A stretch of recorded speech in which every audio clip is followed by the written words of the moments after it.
Hey, there it is. Yo, what's up, bro? What's going on, man? How are you? I'm chilling, man. Um, just just got out. It was my off day today, so I just went to another city, man. Kind of like walked around, chill, got some food. Hey, that's what's up, man. It's all good over there with with COVID and stuff. Like you can go chill like that. Yeah, I mean, it ain't no lockdown. Everybody got Yeah. to have a mask on. All you got, I mean, you got the mask on, you good.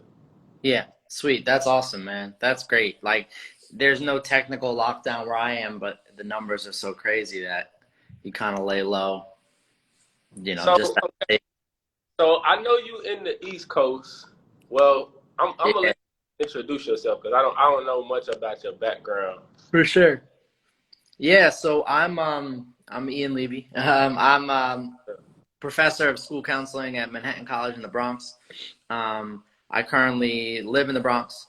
I grew up right next to the Bronx at the tip of Manhattan Island. I literally live like 10 minutes from where I grew up, so I'm very much still like at home. I'm a hip hop head and trumpet player, kind of grew up with music and jazz and all this stuff. And Word. uh, so I have like a big history of music in my life, and music kind of helped me get through a lot of personal things, lyric writing, and a whole. I kind of found hip hop, I guess, in college more so than earlier. It was always around me, but I really got into like rhyming in college, and yeah, just on like a very, I guess, organic level, just like going to, ciphers with friends or open mics with friends or whatever, just rhyming. And as I kind of, I then finished undergrad, I went to get my master's to become a school counselor. And as I was studying like counseling and everybody was talking about like, this is what it means to be a good counselor in terms of the relationships you build, or like, this is what a counseling like or a healing process is supposed to look like. I was like, wait a minute, like I feel like I've seen a lot of that happen in ciphers at open mic nights. And what I mean by that is I feel like I've seen people share their stories in authentic ways and receive like validation from people around them, right? I had felt like without even really planning to do it, all the rhymes that I had constructed were about me and about like things that had happened to me, not always great things, right? And like that was the same for my friends too. Like it wasn't just me. This is like what happens in hip hop. Like people talk about what's happening for them on an authentic level, and they rhyme about it and they share it and people love it and support it, and that in and of itself is cathartic, is therapeutic, right? And so like there was this natural kind of like, I guess, realization that like shoot, like the things like hip hop functioned as like therapy for me on a very personal level and for the people that I knew.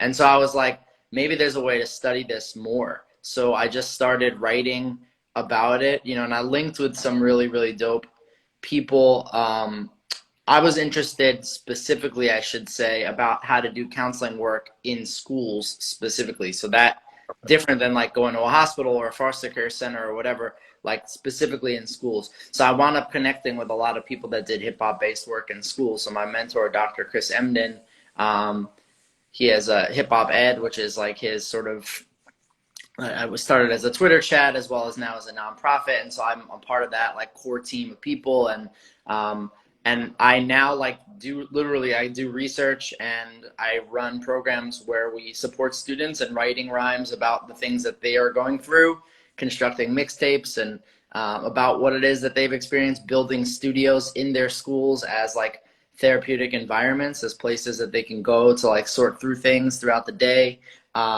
I did that work like full time as a school counselor, like when I was working in schools for about 5 years, and we can get into all that in a little, but that's just that quick oversight there, or overview there. And then I moved over to the academy where now I'm just like trying to write research papers on this stuff and really kind of consider how to grow these types of approaches, right? What does it look like to train future counselors to go and do this, right? So I'm kind of looking at it, I guess, from a little bit more of like a bird's eye view now, where I have like 10, 20 counselors working under me that I'm trying to like get them to get programs going in schools. So I'm still in the work, but not as like day to day, like working with youth. I'm now working with the practitioner, and I'm trying to write and put books out and like really kind of like get people to think like it globally, right, about this stuff. And so kind of I'm more, but I'm new to that level. I've only been in the academy for probably like 3 years now. So Right. I'm just trying, like, that's my new arena, so to speak, right? It's like my new stage. So yeah, Bro, man, that's a little bit about me, I shout guess. out to you, bro, for real. I gotta give you flowers, man. I mean, you just rolled off a lot, bro. So like, where you caught me first, you was like the Bronx, bro. So Yeah. but like I always like appreciated just like the East Coast flows, bro. Like Yeah, man. like I can't think of one artist from the Bronx, yo. But like maybe you could name like a notable artist from the Bronx. That's Well, just so somebody that I'm on right now, yeah. like a modern contemporary artist from the Bronx, specifically, um, why am I blanking on? So his name's Kemba. He goes by Kembaland. Okay. Um, and he's super duper dope, and you should check him out. But he's the Bronx to the core, and he's just like, he's hella dope. And when I say Bronx to the core, I mean he has wordplay, Right. right? Like that's crucial. Like you gotta be able to flow, like flow. It's gritty in the terms of like the way he rides the beat, but then also he paints visuals about his environment in a way that's really really raw and vulnerable, which I feel like is also like that's hip hop. Like for me, at the core of what hip hop is, which is the Bronx, right? Like Oh, it's the post, think yeah, like that's what I think. And it's we could have starting to that East Coast West Coast thing as well. Joel Ortiz, I see somebody saying Joel Ortiz in the chat. Joel Ortiz is another beast. But like I love Kemba, and I love Joel actually and Kemba for similar reasons, and it's that wordplay. So what I love and why I love East Coast like above all else is the wordplay. Like I think it's pretty undeniable that the wordplay is a distinct characteristic of New York City hip hop. And I mean, I associate West Coast more with like narrative, right? Like with storytelling, and I give it like that, and that's dope. And like so, there's no shade there at all. But when I think about New York City, I think about wordplay. And anyway, so Kemba, shout out to Kemba from the Bronx. That's a contemporary Bronx artist, but certainly super dope and deserves like hella recognition. that's what's up, bro.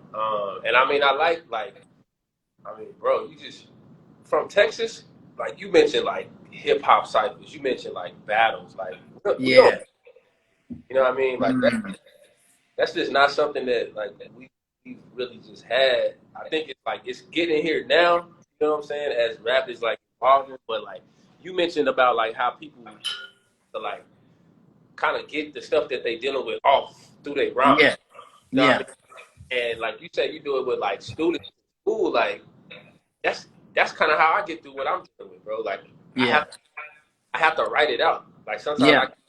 I can't speak it out. Sometimes like I don't want to talk to nobody. I just want to write it out. Like look at myself in the mirror, spit it, and then all right, I'm through with it. I'm sweating a little bit, and I'm through with it. But I like I got it off. Like I got it off the top of my head. That's what's up. And Yeah, it's man. like artistic. Yeah, I mean, we have to have those mediums, right? Like that's what I was doing a lot of yesterday, because I just got a lot of things I'm trying to sort through, and like it's the new year, so I'm thinking about just a lot of things, you know. And yeah, and like my producer laced me with like a super dope beat that I'm just super excited about, and so I'm just like I'm in that self exploration stage over this new beat, and it's awesome. And so it's like that's what I do and what others do. It sounds like what you do and what tons of people do, right? As just like their own form of self care. And then I wonder about how, like I love that because what we're signifying here is that at a cultural level, hip hop provides that, right? Like nobody told hip hop to like make sure everybody uses rhyming like as self care. It just happened organically, right? Like So because of that, it's then the responsibility of people who are working in mental health professions, be it school counseling, social work, mental health counseling, wherever they are on the sort of wide range of different professionals, that they understand cultural differences. And if they're working with folks who identify with hip hop, and you better be prepared to bring in elements of hip hop into the space to support the therapeutic process. Like that's just necessary, right? And so there's something here culturally, right? That hip hop has told us that like we need this, and so we need to listen to hip hop Right. so we can adequately serve youth. I mean, it's like sounds pretty simple, but that's kind of how I think about it, right? And it's like I run into people that only see hip hop, right? This is the issue. This is another side of tangential issue, but maybe we can go this direction. The public perception of hip hop, I think, causes a lot of people who don't understand hip hop to not want to bring it into schools because they fear it's going to have this negative impact on youth. And we know that that's bullshit. Like we know that that is, but that's how they see it, right? They hear hip hop and they just hear all of the stereotypical versions of hip hop that are not reflective of the complexities of culture. They hear what's on the radio. Yeah, they think if we bring hip hop in, then all the kids are gonna start like hip hop for the kids in school. Yes. Yeah. Like it's happening anyway. That's the funny thing, right? Like you go up to the lunchroom. Okay. There's gonna be a cipher that breaks out around the lunch table. So it's like that's what happens, right? So it's like you can say like let's not do it, but even if you say let's not do it, it's gonna happen organically, right? Because youth want it. And in fact, the more we resist bringing it in, right? So the more we try to say no, hip hop does not belong here, the more people who identify with hip hop are going to resist that, because that's why hip hop was born. Like literally people were like, nah, you can't come into these disco clubs. Sorry, because of racism and I mean, essentially racism, but like a lot of other inequities as well. But if you boil it down, just because of systemic racism, right? Construction of clubs, Black and Latinx folks can't go into the clubs, so they created their own space, and then hip hop was born in it. So if you create then school environments that are saying no hip hop, then youth are either going to create their own spaces within the school for hip hop, or guess what? They're not going to show up to your school anymore. And then you're going to be like, wow, we have absences. Wow, we have this. Wow, why aren't kids coming to school? Well, because you're not creating a space that allows young people to feel like they can be themselves and they're there, right? And so like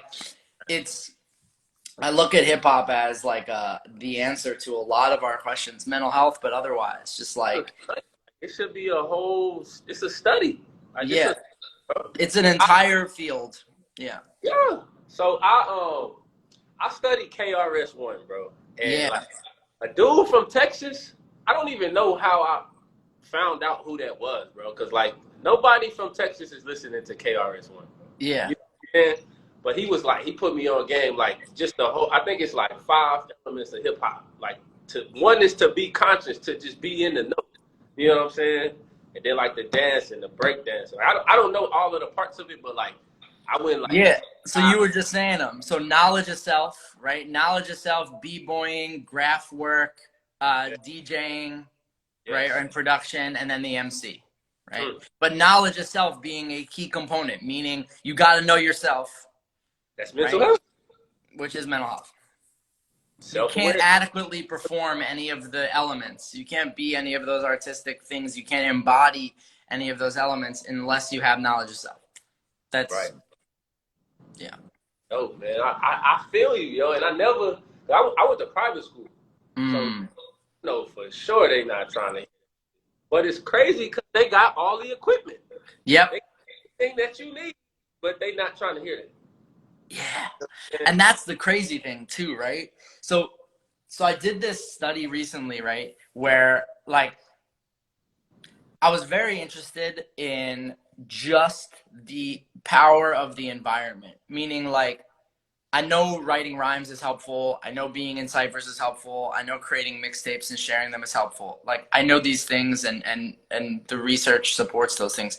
But like what does it mean to just like be in a studio? Like what is it about physically sitting in a studio that makes people feel free, feel vulnerable, feel good. Like, because there's something about that, like, despite what you're doing, right? Yeah. And it started occurring to me that way because, and you'll appreciate this as a basketball head, because I was trying to create like a space that youth felt like they could be themselves. And we co-created this studio together. And then there was this one moment where we had this couch in the studio where a couple of the students were like, yo, can we set up 2K? Right? And I laughed, and I couldn't because my principal would have killed me. But like, but when they asked, I was like, okay, this is a real studio. Yeah. Like, because like you don't ask that. Like that's, they see this as no different than a space that they've been outside of school now. And I know that because I've been in the studio and there's always a dude in the corner playing 2K. Like that's just what it is. And so like and that, but that's like knowing that that was such a powerful moment. So how do we create environments, you know, and when I think about that, something really important kind of surfaced, which is that like we need to allow young people to create the studios themselves. And what I mean is like, you're talking about a private school, and there's a lot of people that do this, even in hip-hop based scholarship, that do this, and I think it's incorrect, which is that they go out themselves. Like if I'm the clinician and I go buy equipment and I set up a studio myself, and then I say, hey, I built this studio for you, come be in it, it's not going to hit as much as I say, yo, I'm trying to fill up a Amazon cart right now, what do you think we need to make this dope? Let's have a whole discussion about it. Let's all confide about what kind of equipment we need. Let's draw out a blueprint of what this space is supposed to be. Let's go find a room in the school where we want to put the studio, right? Where from the ground up, you get youth to partner in, you know, constructing that shoot. You could even have a competition in the school where you have like each homeroom class design a studio, and then like the winning design gets to design the studio space, you know, like you could, and that corrals the entire school culture around creating a space that is their own, which is very distinct from saying, I'm just going to pop up a studio for students here and then they're going to like it. Because guess what happens? They don't pull up when you create a studio. They don't, maybe they will, but they're not going to come nearly as much unless they felt they had an investment in co-constructing that space. And I just think it's really funny because it, you know, if I'm building a studio without input for youth, then I'm making the assumption that I know what makes somebody else feel comfortable in that space, which is hella problematic. And I'd rather just say, hey, like, you know what feels real for you. So let's build and co-create something, you know? And so I just want to make that distinction because it sounds like that was what was happening in your private school. Like they had all the equipment, they had it all there. They might even called it a studio, but it wasn't a studio. Instruments, right? Everything, you know what I'm saying? Like, and then you talked about letting the kids like create it, like, get to put in that sweat energy. Like, man, like we built this. Like you say, like we built this. That's gonna keep them in the school. Like that's gonna keep them at school. Yes, it's theirs. Yeah. That's dope, man. That's important, and it's such a small. I'm glad you dig that and get that, man. Such a small distinction, but it's so important, man. Cause like I mean, like anybody can attest, bro. Like we all got like certain songs, bro. That's like you hear the song and it like it evokes some emotion in you. Like it just the song take you back to a place. You know what I'm saying? It could be like somebody passed. But y'all had a song that y'all would listen to when they was alive. It's gonna take you back there. You know what I mean? Like, just the whole element of like music, man. Like, see, I always thought that Michael Jackson was the best. Like, I thought that Michael Jackson was the greatest artist of all time. And my boy C Dot was like, nah, he was like James Brown. Trying to be, you know what I'm saying? So like. It's like I can listen to the new artists today, but like I find myself going back and listening to like Busta Rhymes. I never listened to Busta Rhymes my whole life. But I never listened to Busta, bro. Like we would always see his videos because he was outside of the box, you know what I'm saying? But I peep Drink Champs, and he had like a 4-hour interview on Drink Champs, and I'm like, yo, Busta been talking about everything. He put people on game to like everything that's going on right now the whole time, and I didn't even know it. You know what I'm saying? So like, and he just dropped an album. So much, yeah. And he He just dropped something like at 48 years old, and that joint is crazy good. bro. It's like it's timeless. Like and I didn't know nothing about ELE 1. Like I went back and listened from the first album, like the first album all the way up. I'm like, yo, Busta been on this, Outkast been on this, Goody Mob been on this stuff, man. You know what I mean? But like, Yep. I love the music. I love the music that's out right now, yo. But like as a hip hop head, like you say, like hip hop head, like the best has already been done. Like we just trying to like recreate it. You know what I mean? So that this is a dope discussion because there's so much to like. I'm not sold on it either way. Cause okay, so why I respect Busta. Let's start there. So Busta, he had Trippie Redd on his album. Okay, like Busta is like Created his own song, didn't he? yeah, Trippie Redd. Like Busta is one of these guys that is an elder statesman in hip hop, but he's never ever shied away from collaborating with whomever was out at that moment in time. And I respect him for that, and I admire that. And why I admire that is he is actively, from at least what I know, I don't know him personally, I'm from watching his music, like from afar, I I am wouldn't think imagining.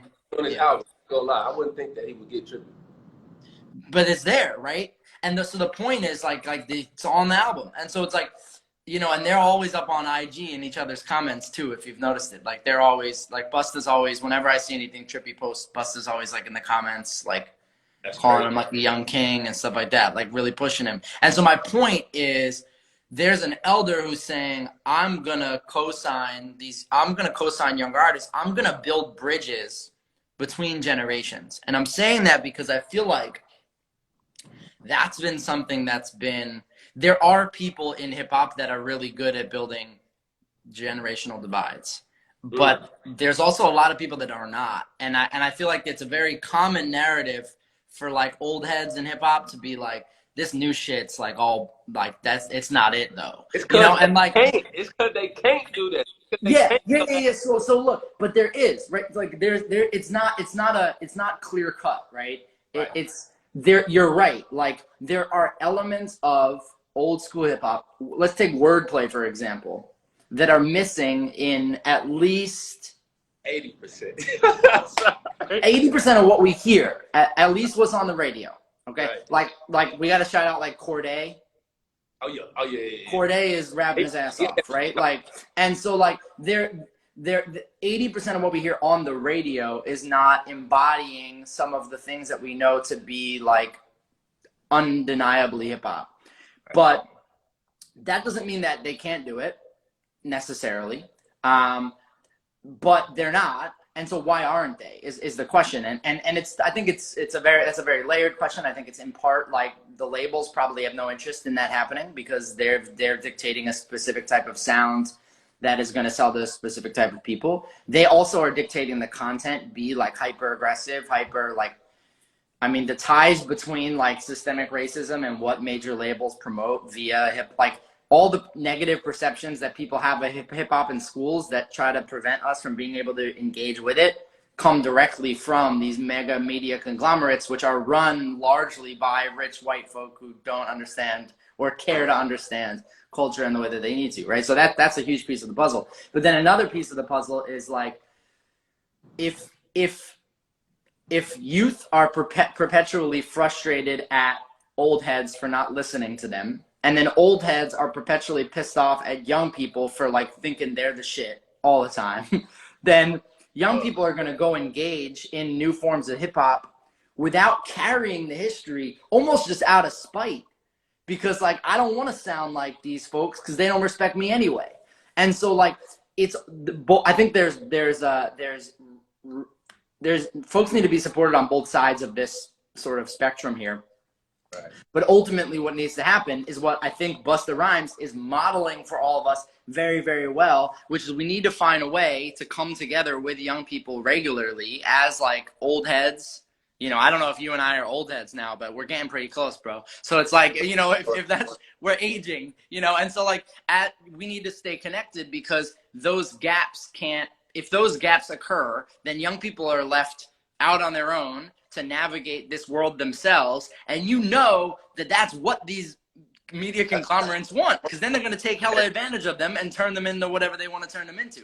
So it's like, it's a catch-22. So sometimes I feel like when we get really pissed off and we're like, nah, young people, they're not doing what they need to do, la, la, la. Like the labels almost want us to feel that way, because the more that we feel that way, the more we disconnect from them, and then the more the labels can have their way with them, right? And so I think like that's just a piece of the puzzle that's really important here. I'm not saying that, like I have very similar frustrations to you about modern forms of hip hop, but I think that it's much larger than just like they're not capable. I think there's a lot of like larger structures that are creating that reality. I mean, the like, to get into these dudes, man, they are incredibly creative.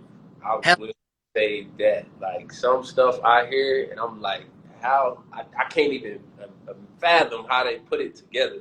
You know what I'm saying? But like, I guess it's just like you say, man. Like, if you came up like, you from like the Bronx, yo. If you was listening to like Rakim and Big Daddy Kane and Nas, like, and Big L, like, it's hard to listen to modern day music. It's just hard. It's difficult. You know what I mean? But like, if you think about hip hop, bro, I'm an athlete.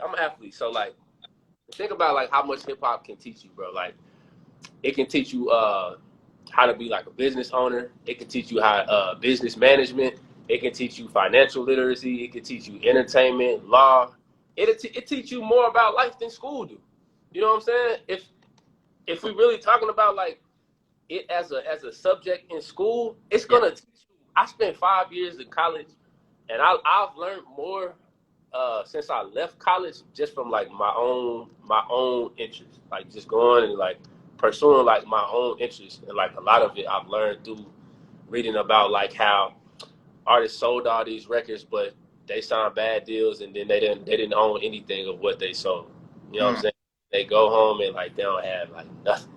And I'm like, these are big name artists that just got picked. You know what I'm saying? So like hip hop teach a lot, yo. To go into like mental health, like real quick, like my mental health started, like I did the therapy thing in college for 4 years, right? And it felt like an invasion of privacy. You know what I mean? It just felt like an invasion of privacy. Group therapy was cool with some of my peers. I kind of liked group therapy, but I feel like everybody kind of have to find like what their therapy is. You know what I'm saying? Like I just obviously like music, but then you have people that like you said, people like to draw. Some people like to read. Some people like to do different things, but like people have to like find like what their therapy is, and like definitely being able to like express it rather than like sit down and read about some like old ass history that like majority of it is a lie. Like, definitely people will want to be able to like be creative, like a TikTok challenge or like a short film, like some stuff like that, like in school. That's gonna keep the kids in there. That's gonna keep the kids like active and make them like want to come to school. You know what I'm saying? Want to dealing with something. All right, you dealing with something. You don't want to talk about it. Like, how you want to express it? You want to make a song? You want to make a video? You want to make a speech? Like, what you want to do? You know what I'm saying? Like, you want to talk to your friends? Like, how you want to deal with it? Yeah, so I think there's a lot there, right? So I think allowing youth to have more ownership on what the process looks like for them, right, is incredibly important, right? Finding a variety of creative mediums that anybody can tap into, right, to support their own healing process is really, really important. And what I also like is that it doesn't necessarily always have to look like an individual counseling session or a group counseling session, right? Okay. And I think that's powerful too, particularly about schools, right? Like mental health in schools does not have to look like going to the counselor's office sessions, 45-minute sessions, exactly, like that would occur in a hospital setting, right? it depends on the type of individual that you're dealing with and what they need. If somebody needs like 45 minutes individually, then we give them 45 minutes individually. If they need 45 minutes in a group, then they get 45 minutes in a group. But if they're dealing with some social and emotional challenges that they can kind of check in with the counselor periodically, but then they learn a skill that they're going and practicing throughout the day and reporting back to the counselor on and talk, like, then that's what they need, right? If so, different people need different levels of supports, particularly in schools, right? Like, you might just need like a quick little activity that you can do in the back of your notebook when something occurs for you in class. That might be a little rhyme, right? That might be like finding a way to kind of get away for a second, go to the bathroom, throw some headphones on, and you have a tactic that you use to kind of get yourself back into a place, and then you pop back into the classroom, right? So like there are gradients is my point, right? And I think a lot of the times when we conceptualize what mental health looks like in schools, we think that schools are like hospitals, and it's not going to work that way. Like, if I'm a school counselor, right, which is, I don't know how much folks know about this, but like, I'll just say it quickly, like, in the United States, right, it's roughly like 400 students for every one school counselor, right? So it's actually not reasonable for a school counselor to say, hey, I'm just going to meet like individually with 400. You can't do it. And not even in groups, which means you have to think about like, what else am I doing at a larger level to promote different types of things, right? So if I am doing like a homeroom based like lyric writing challenge, or a homeroom based like studio design project, like, these are ways where I can hit the whole school with services, right? At least some level, right? Are providing some supports. Right. Then I can really tailor those like more in-depth supports to the specific groups within the school building that need those in-depth supports. I can call on my colleagues in social work who are in the building, or mental health counseling that are in the building, to help. Let's run this group. Let's co-facilitate this group with this group of 10 people that really need it, whatever. But it's got to be tailored. And then, of course, all of the approaches have to be super nuanced and creative, and allowing you to kind of decide what feels real for them, right? Yeah, it gotta be new school, man. Gotta Uh, be. I ain't gonna lie, yo. So I kind of really want to hear like from a New York person's perspective. Okay, if you talking hip hop, I want to hear your top five artists, and I want to hear Okay. your top five producers. Whew.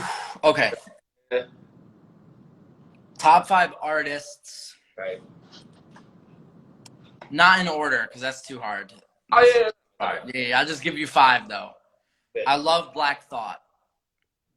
I ain't gonna lie to you, yo. I gotta be honest. Other than like, I remember he had one video where the whole shit was like red, and it was I was feeling it. I was like, I don't know who this is, but like I'm feeling it. But I've never really listened to Black Thought, yo.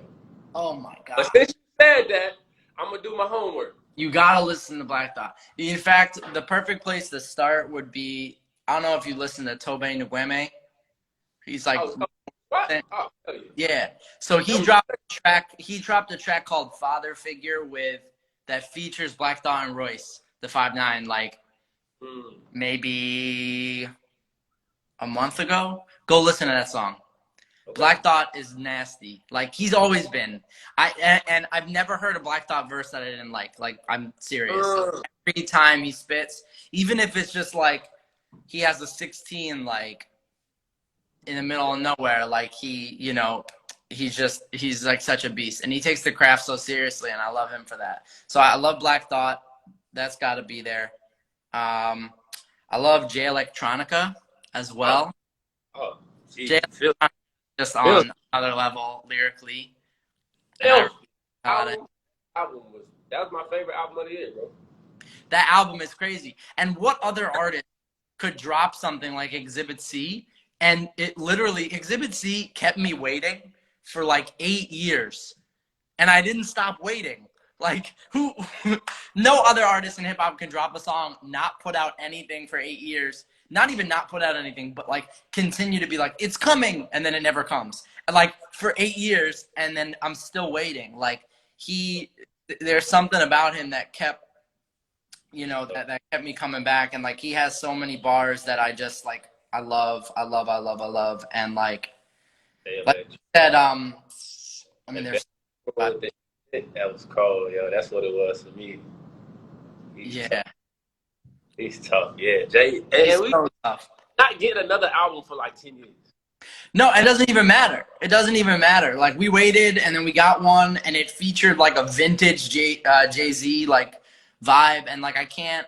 That was it. Like, everything I needed. It definitely has fed me for a long time, and like it's I keep going back to it all the time. Like Shiny Suit Theory and all these joints on there that are just like stupid good. Um, and even his older stuff, like Better in Tune with the Infinite, is like one of my favorite songs. Yeah, speaking of mental health, he opens that song with, "It's frustrating when you just can't express yourself, and it's hard to trust enough to undress yourself, But to that stand violin, exposed." Yeah, to stand exposed and naked in a world full of hatred, where the sick thoughts of mankind control all the sacred. I pause, take a step back, record all my step backs, and fast forward towards the stars in the jetpack. Like, it's just shit, man. The way that he throws words together, it just blows my mind, you know. And you know, 10 years, them yeah, dogs better be on point. yeah. And yo, one last one from him, and it's a very short one. But he said, "And now I'm back, spitting that he could pass a polygraph." That went over my head. So you know the polygraph test. The Nah, I mean, polygraph test is the lie detector test that they do on people. You know, where they look people up to a lie detector. What does that do? It figures out if they're telling the truth. So now I'm back to that he could pass a polygraph. If you pass a polygraph, you're speaking the truth. So he literally just said, "And now I'm back to speaking the truth." But instead he said, "So now I'm back spitting that he could pass a polygraph." And the following line is, "That Reverend Run rocking Adidas up on Hollis Ave." So like, he's telling you like what the like yeah, a bar like for decades. Like, he just, it's the truth, and he knows, and did he he knows. make any visuals to the album? Did he make any I don't, videos? that's not even from the album. That's from freaking Exhibit B. Like, yeah, like but yeah, he probably is making some visuals for it. I haven't been up on that, but the album itself was really good. So that was insane. So Jay-Elec and Black Thought. Jay-Z also has to go there. Jay-Z is just like, God, how could you not love Jay-Z? I come on. Jay's there, and then the others are ever changing, man. You know, I'm on and off with Drake. I love Drake though. I really like Drake a lot. I'm excited. His new album's apparently coming very soon. Certified Boy or whatever it's called. You know, so we'll see what this brings. But you know, I've been on the fence a little bit. I didn't love like Scorpion. You ain't like Scorpion? There were some tracks I loved. There were some really, really good songs on there. But as a whole body, I didn't like. I still go back to Take Care as like an album that was just like top to bottom, just solid. And I haven't gotten that really from him in a while. I guess not complete. That's not the next couple were okay. Were pretty good. Like Nothing Was the Same was really good. Until You're Reading This was good. But it's more recently like Views and More Life and Scorpion. I just feel like they didn't give me. They each of them gave me a few tracks that I love, but none of them gave me like a full project. So I still like him a lot, and he's still, I think, in my top 5. But I'm like, I got to see what he does. I hope he keeps himself there. I admire artists that can really give you an album in like 12 songs. And Yeah, not 25. yeah. Where's this 25 stuff coming from? Like, I don't understand. It's the streams. It gotta do with like the streams. Yeah, but Definitely. that's like all of them super long. Like Kid Cudi just dropped a project that's dope, but it's like 10 songs too long. Like if it was 10 songs shorter, it'd be like one of my favorite albums. Like, but it's just too long. Like, so there's these issues. So my last one would probably be J. Cole. So Jay-Z, J. Cole, Black Thought, Drake, and Jay Electronica right now. But they're always gonna change. But I love J. Cole too, for similar reasons that I love Busta. he's connected to young people. J. Cole is like, I'm gonna stay very connected. That middle child, he knows where he is in terms of this generational divide, and I appreciate that from him. And plus, he's just a beast MC too. So those are my. What are your five? I gotta hear your five now. Kendrick Lamar, hands down, by far. Like, nobody come close to Kendrick in my mind. Like, what he did, like, to Pimp a Butterfly. Yeah. I mean, go back to like Hub City, Minor Threat. He took C3 Wayne album. He took C3. C3 was like the hottest album at the time. He redid every song. How to C4, like the OD, Kendrick Lamar OD, like what he was doing like back then. My first time hearing him was like 2012 with the Good Kid, Mad City. I'm like, yeah. Oh my God. I'm like, who is this? Because all we listened to was Wayne when I was leaving high school. It was just Wayne. And old school Wayne is everything. So I get it. Yeah. After Wayne came down, it was like Kendrick, Fabulous is always.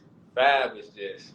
Fab don't get no love, man. I don't know why Fab's so underrated, but like all of the soul tapes, I respect Fab mixtapes more than his albums. I feel like his albums is more like commercial.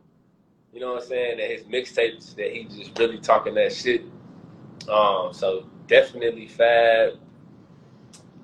What I say? I got Kendrick. I got Fab. I would throw. I say J. Cole because like that's my era. Like J. Cole, like Friday Night Lights, like yeah.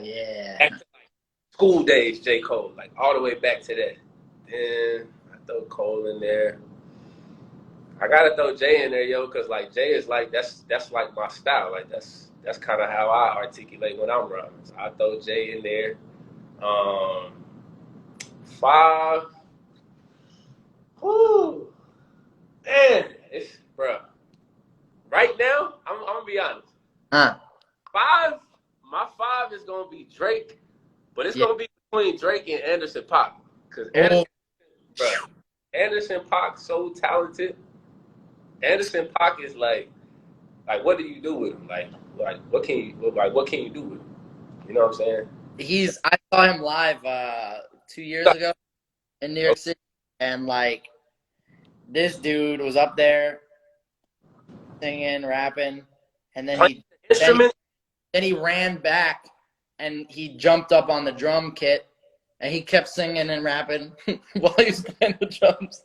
I was like, this guy, what else do you want? Like, he's a musician. Like, not that others are not, but this dude is just like that. What is that shit called?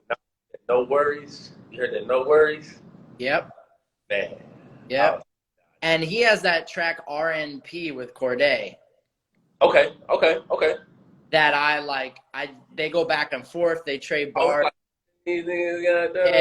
Oh my God. And the vibe is super, like you mentioned James Brown before.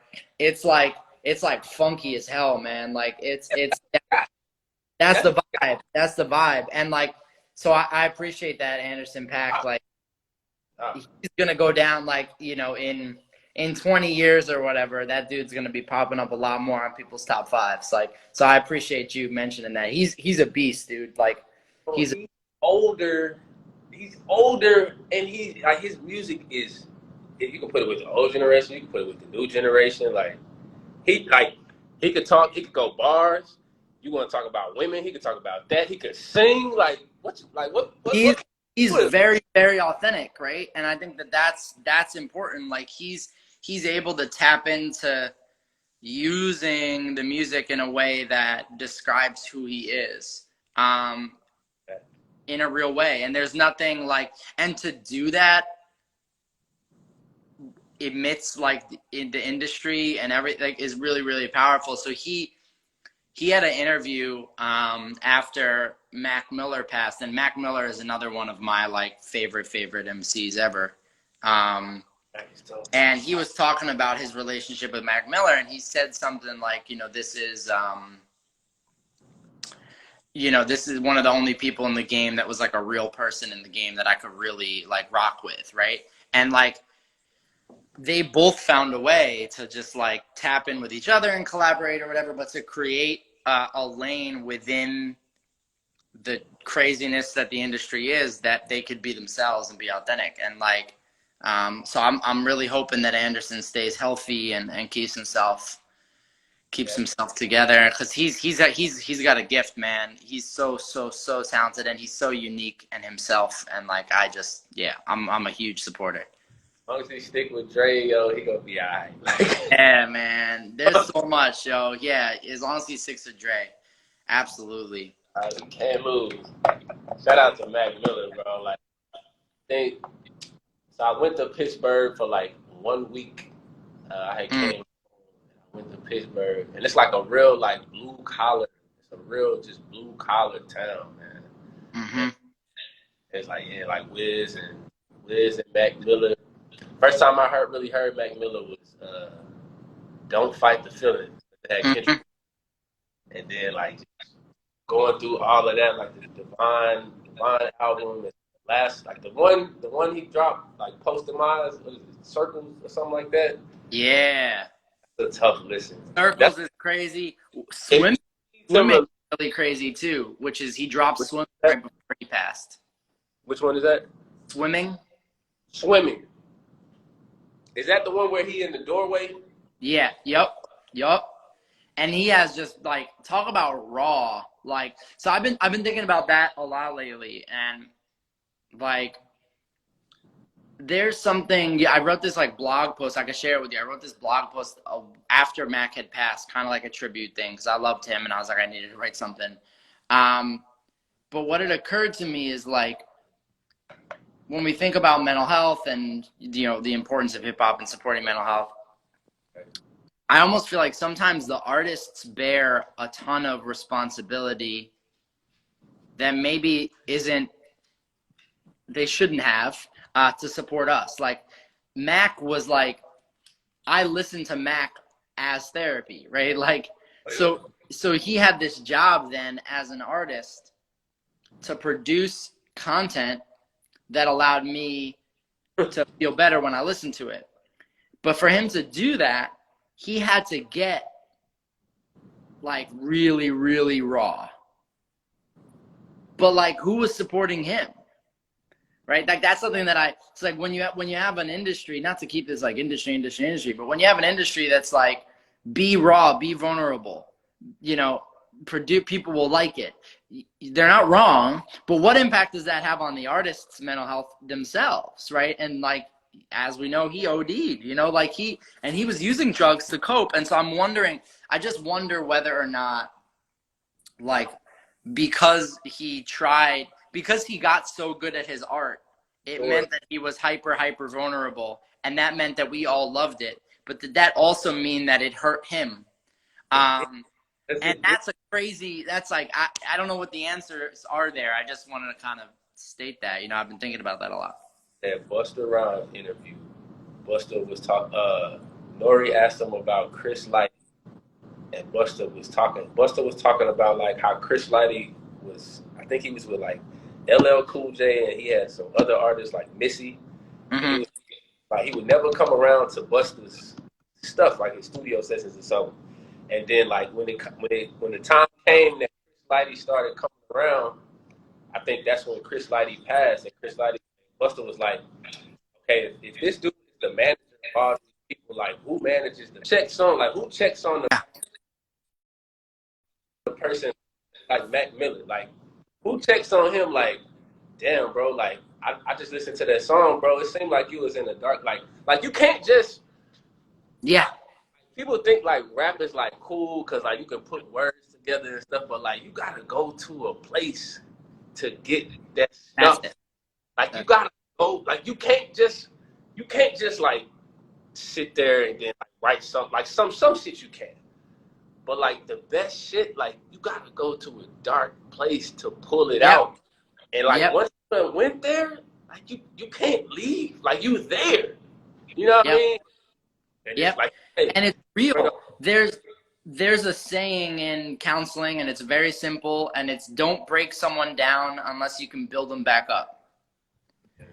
And I feel like that's it, right? Like, music is hella powerful, particularly if we're using it as a medium for healing and counseling in schools.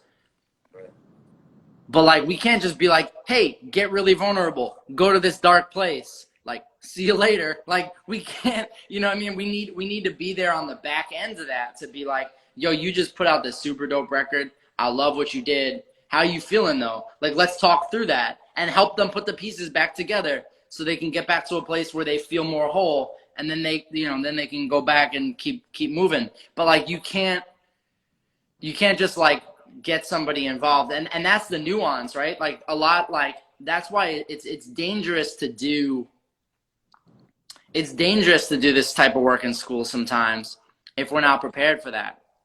Okay. I could build a studio with you. I could be like, yo, come rock with me, and I could help students put out a whole bunch of songs about really vulnerable things. But if I don't have the skills to really process what they came up with, to really talk through it, to really protect them from themselves in many ways and the negative thoughts that might come after they leave the office because they got to this vulnerable place, right? Then am I really doing the work, or am I just like writing rhymes to students because I think it's fun and cool? And there's a difference, right, between using it as sort of an approach to counseling and healing and just doing it for the sake of doing it. Because if you just do it, you know, I mean, look at Mac Miller, look at people that are just, they're doing it and they're doing it very, very well, but it's super raw. They got to that dark place. Maybe they could never get out of that dark place, you know? And I think that's important to think about. I agree with you, man. You said something when you said, like, you go there and you get there, but like, how do you manage that shit? Yeah. How do you manage it? It's important to get there, don't get me wrong, but like, you got to get through it too. Yeah, bro. You said that, damn, you said that fucking J Electronica album. It's a track on there. I got numbers in my phone that'll never ping again because a lot of calls home. So, bro, so when I tell you, like, I cried like a fucking baby. So I lost my dad, bro, and like 8 years ago. 8 years ago, bro. And just like the song is like the tempo gotta be at like 50 or 40. You know what I'm saying? It's a slow track, bro. But like, every time I listen to it, bro, like, it breaks me down. You know what I'm saying? Like, it's certain songs like Self-Care, Mac Miller. Yeah. Like, it's certain songs, like, if I need to get to that place, I could play it quick. I know the song and press that button to like get me there. But like, what am I gonna do after? Like, what am I gonna do after I done went to that place? You know what I mean? And then it's like an athlete. Like, the athlete's gonna break his leg to fucking put on a show for you, and you gonna give him praise and all this and all that. But when he leave that game, he's hurting. Like, he is hurting. You know what I mean? But like, that's a what do we it's like, what do we ask from folks, right? Like, they're providing a service, but how are we supporting them, right? And that's in any sort of profession, right? I think that's an important question to ask. And not to well, let me say, just so that song, Numbers on My Phone, you know, and I don't want to make you cry here because I know you're a baller. I'm joking. I'm just playing with you. I'm playing with you. Off of it. I know. I'm playing with you. But do you know when they wrote that song? Like, when they actually went to the studio? No. The night Kobe died. Oh, that's tough. Yeah, bro. Yeah. There was an interview or a blog. It came out publicly that that's the night they wrote that song. They went to the studio together the night Kobe passed, and that's when they wrote that Numbers in My Phone joint. You know, which is crazy on a lot of levels, because, like, not to take this to like this whole Kobe place, but Kobe died on my birthday. Did he? January 26th is my birthday, and then like so it was that day. That was like what a freaking crazy day. But like, they wrote that song that day, and I think that speaks to the point you made before, which is like, the best stuff sometimes comes when you're in that really dark place. And they tapped in. And then because they tapped in, bro, you can listen to that song and think about your pops. And you wouldn't be able to do that if they weren't thinking about their homie while they made that song. You know what I mean? Like that. So that's why like the artist themselves has to tap into like something real for it to resonate with somebody else that's hearing it, which inherently means that's amazing. But also we got to support people that are making that art because they're unpacking really, really difficult things, which is both the power of hip hop, right? To serve as this mental health tool, but also the necessity of like people that work in mental health to understand hip hop and support people, you know, while they're doing that work. That's why artists kind of like go on hiatus for a while after they release projects. Yeah. Or why they just start putting out content that we're like, that's not real. Because it's just easier, you know, sometimes to just put out some candy flavored whatever, because the radio's going to play it anyway, you know, and like, True.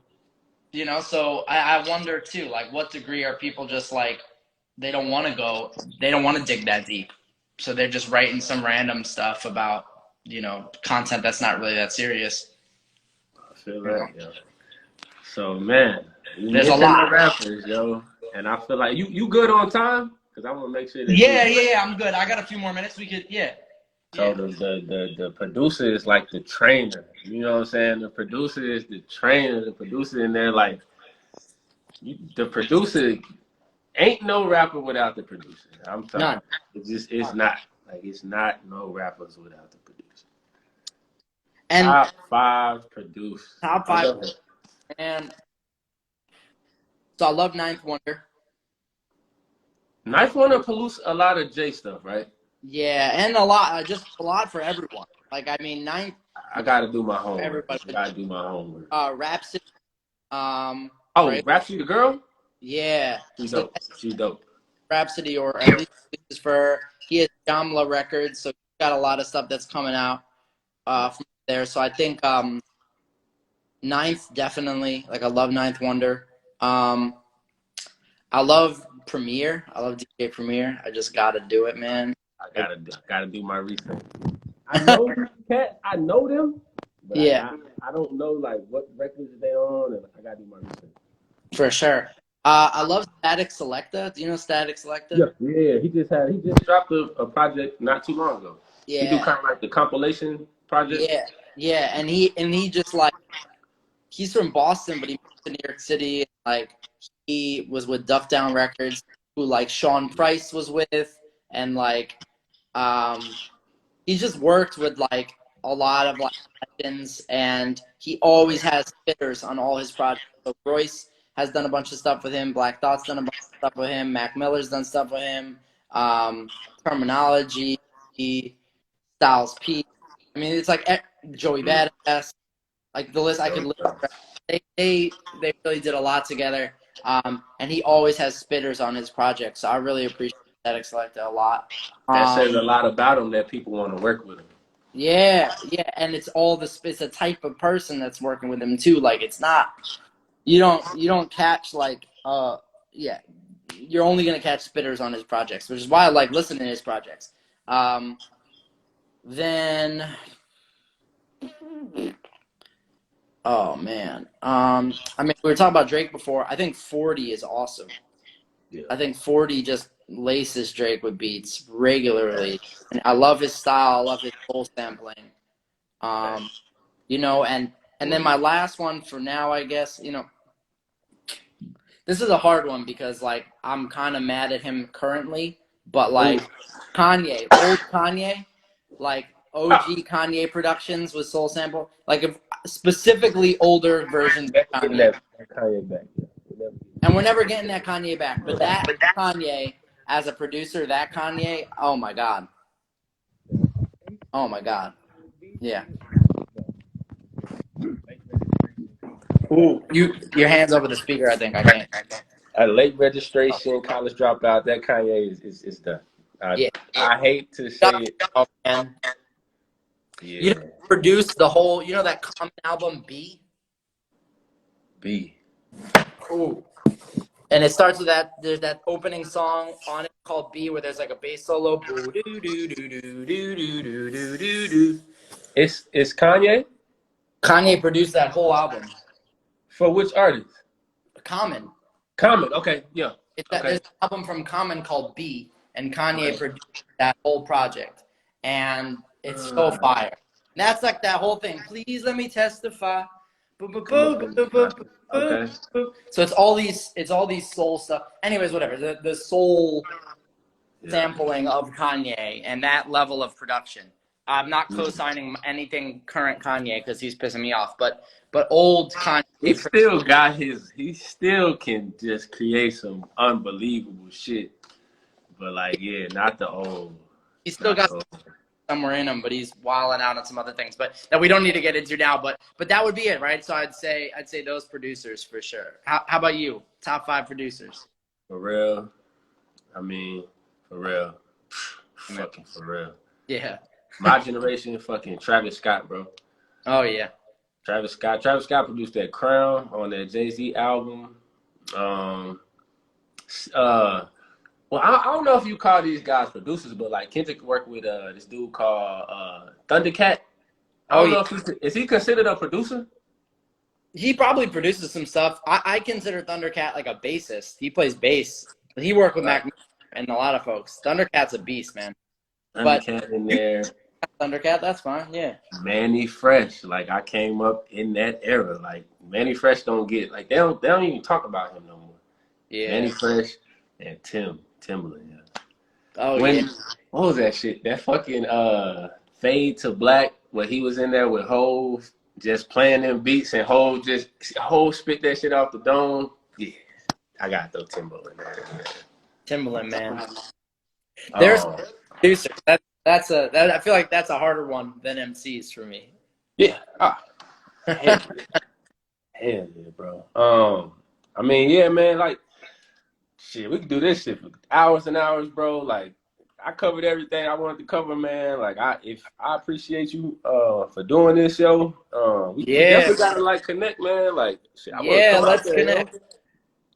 We got to, man. We absolutely got to. I really want to do something with basketball. For If we sure. can somehow do I would love to do some type of, I don't know what it could be. We could build more on it, Okay. online or elsewhere. But just some hip hop and basketball, mental health, Yeah. initiative, youth. Yeah. I'm just thinking we pull up to a court somewhere, maybe a court near a studio somehow, and we do we use both of those spaces towards something. I don't know what it could be, but there's For a lot to sure. think about. But I think that they always say every ball player wants to be a rapper, every rapper wants to play ball, right? So I feel like there's a way to tap into that energy Yeah. and do Mhm. something really really dope and healing. And so I'd love to kind of consider that and build on that. I don't have any ideas at the moment really, but I know there's something there, So I feel like we should link and brainstorm more on that. For sure.